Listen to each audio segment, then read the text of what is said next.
त्यसैगरी स्वागत मन्तव्यलाई नै जोड्न गइरहेका छौँ। यसै विद्यालयका अथवा आयोजक एवं श्री सुरमा माध्यमिक विद्यालयका सहायक प्रधानाध्यापक मिनबहादुर मण्डलज्यूलाई मञ्चमा निम्ताउन चाहन्छु र स्वागत मन्तव्यलाई प्रस्तुत गरिदिनको लागि म विनम्र अनुरोध गर्न चाहन्छु। यसपछि स्वागत नृत्य हुनेछ र स्वागत नृत्यमा सहभागी सम्पूर्ण विद्यार्थी भाइ बहिनीहरू छिटोभन्दा छिटो अवस्थामा तयार भइदिनु होला। धन्यवाद सञ्चालकज्यू। ज्ञानको ज्योति बाल्दै अँध्यारो हटाउँदै आयौँ, ज्ञानको ज्योति बाल्दै अँध्यारो हटाउँदै आयौँ, सङ्घर्षको पाइलासँगै भविष्य सजाउँदै आयौँ, ज्ञानको पाइलासँगै भविष्य सजाउँदै आयौँ। 2032 सालमा रोपिएको त्यो सानो त्यो विश्वासको बिरुवा, 2032 सालमा रोपिएको त्यो सानो विश्वासको बिरुवा आज 50 वर्षको गर्वको वृक्ष बनाउँदै आयौँ, आज 50 वर्षको गर्वको वृक्ष बनाउँदै आयौँ। धन्यवाद।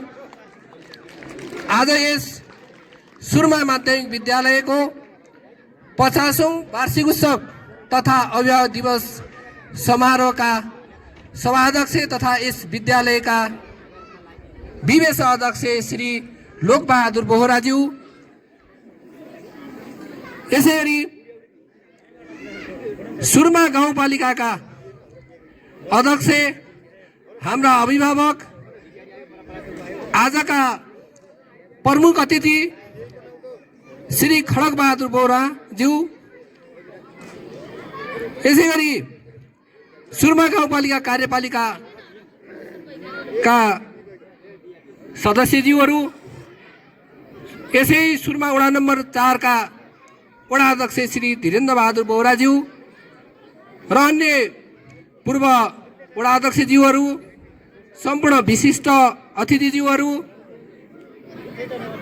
पत्रकार मित्रहरू र अन्य ड्यासमा आसीन सम्पूर्ण अतिथिगणहरू, यस विद्यालयका प्रधानाध्यापकज्यू र अन्य मेरा सहपाठी शिक्षक मित्रहरू र यो कार्यक्रमलाई शोभा बढाउनको निमित्त यहाँ पाल्नुभएका सम्पूर्ण अभिभावकज्यूहरू र सम्पूर्ण प्यारा प्यारा विद्यार्थी भाइ बहिनीहरू, सम्पूर्णमा म यस सुरमा माध्यमिक विद्यालयको तर्फबाट र सहायक प्रधानाध्यापकको तर्फबाट सबैलाई हार्दिक नमस्कार व्यक्त गर्न चाहन्छु।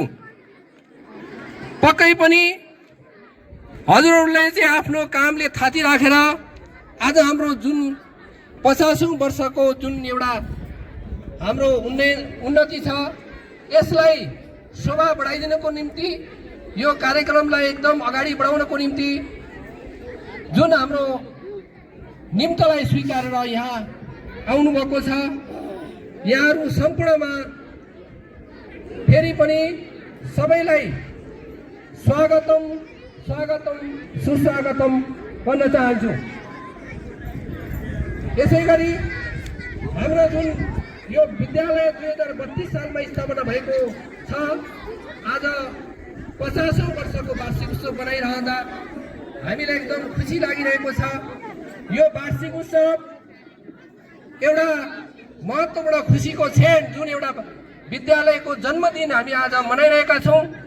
यो जन्मदिन तपाईहरू सम्पूर्ण अभिभावकहरू, प्रमुख अतिथिगणहरू सम्पूर्ण यस विद्यालयमा चाहिँ पाल्नु भएर हामीलाई थप एउटा चाहिँ यो विद्यालयको चाहिँ काम गर्नको निम्ति र अन्य चाहिँ हाम्रो कार्य गर्नको निम्ति तपाईहरूले चाहिँ थप हौसला बढाइदिनु भएको छ।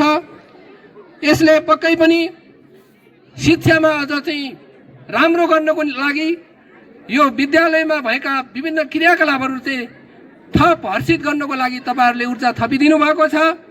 शिक्षा यस्तो चिज हो जसले कसैलाई चोर्न सक्दैन। जति चाहिँ एकअर्कोलाई सेयर गर्यो बाँड्यो, यो चाहिँ एकदम चाहिँ अमूल्य रूपमा वृद्धि हुने शिक्षा हो र यो चाहिँ हामीले चाहिँ यी कुराहरू चाहिँ सपना देखेका छौँ। पक्कै पनि सुरमा माविले चाहिँ 2032 सालदेखि स्थापना गरेर आजसम्म चाहिँ जुन त्यो स्थापना गर्ने चाहिँ सम्पूर्ण ज्ञातज्ञ जो एउटा यो सुरमाको एउटा सपना बोकेर चाहिँ यो स्थापना गरेको छ यो पुण्य भूमिमा।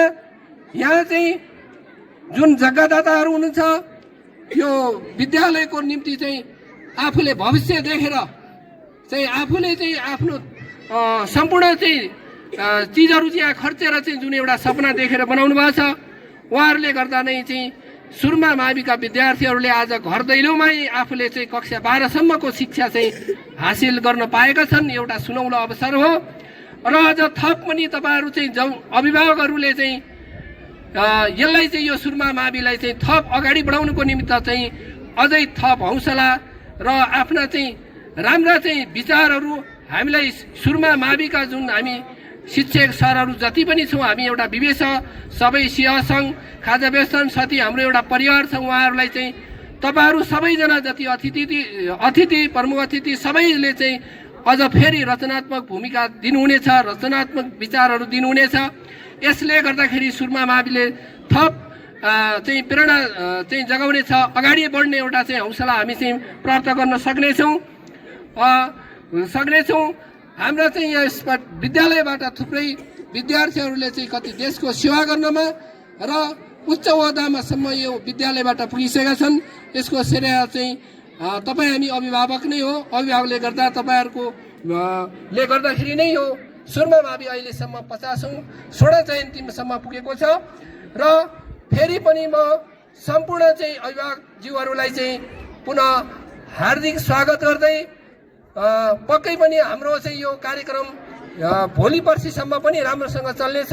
यसमा अझै चाहिँ देउडा कलाकारहरू पनि हामीले चाहिँ यहाँ आउने निम्तो गरेका छौँ। उहाँहरूले आएर पनि अझ फेरि हाम्रो यो कार्यक्रमलाई चाहिँ सुसम्पन्न राम्रोसँग चाहिँ तपाईँहरूले चाहिँ अझै गर्नुहुनेछ भन्दै सम्पूर्ण चाहिँ अभिभावकहरू अतिथिगणहरूलाई स्वागतम भन्दै मेरा 2 शब्द यहीँ टुङ्ग्याउँछु। हवस् त, धन्यवाद, नमस्कार।